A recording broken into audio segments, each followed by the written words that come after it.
waynu ognahay qolqolyahaas arrimaha markii hore ka dambeeyey. Horta ninkan dee fiqi wasiir meesha Soomaaliya wax iska noqotay ma ogtahay. Waxa la idaa kaana alquraabu daliila qawmin fasayahdihim ilaa daari alkharaab. Hadduu tuke qolo uu noqdo horgale dee kudaafadun buu geeyaa.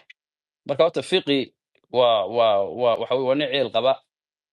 Waxaan ku magacaaban yahayna uma qalmo.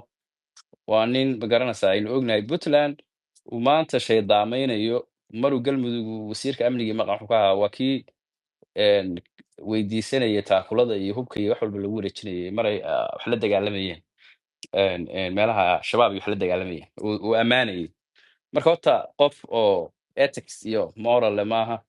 Qofka noocaasa waa iska dadka mooryaanta ah. Waxa kusoo hadhay arrintan isaga horta kusoo noqonaysaayo waxay ugu soo noqonaysaa waxaynu ognahay imaaraadku dee se ula dhiil garaynayaan way yaqaaneen waa dowlad weyn oo istiraatiijiyad iyo nidaamyo ku shaqaysa. Ninkaasu waxaa laga yaabaa qaab dilaalnimo ah oo sidaynu ku ogeyn xasan shiikha marna qaahire ka degaya marna etoobiya mid wax u sheegayay bay rabaan inay arrin khatara oo halisteeda leh oo dacwado iyo security council taala inuu ma garanaysaa ay iska fududahay oo eedamo waaweyn iyo wadamo badan muxuu ahaaye runtii la gelaysa cagaha.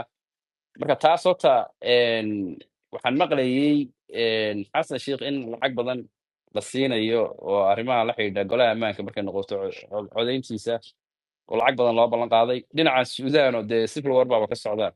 Malaha fiqi baa soo dilaalaya iyana waxbaa laga qaadan doonaa. Marka horta waxaan meesha ka jiraya waxaasay ku shaqeeyaan.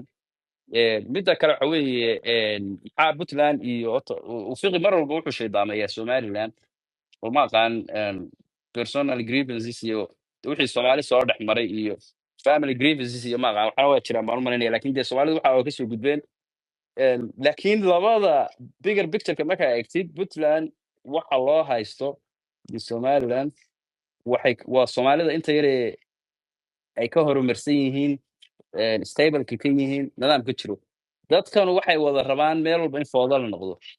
In foodada la wada noqdo anarkida iyo kayis iyo balaayo iyo foodo in lagu wada jiraa la rabaa oo bahashaa la faafiyo. Haddii damiir jiro iyo dowladnimo 10,000 oo ciidan buu yidhi 15,000 ilaa 10,000 baa dhintay. Waxay ku dhinteenna lama garanayo waa la halaagay. Waa ciidan lasoo tababaray wiilal yaroo daacada oo la yidhi oo marba meel intii la geeyo eerigo aana lagu soo xidhayay. Maanta wuu qiray wuxuu qirtay 10,000 ilaa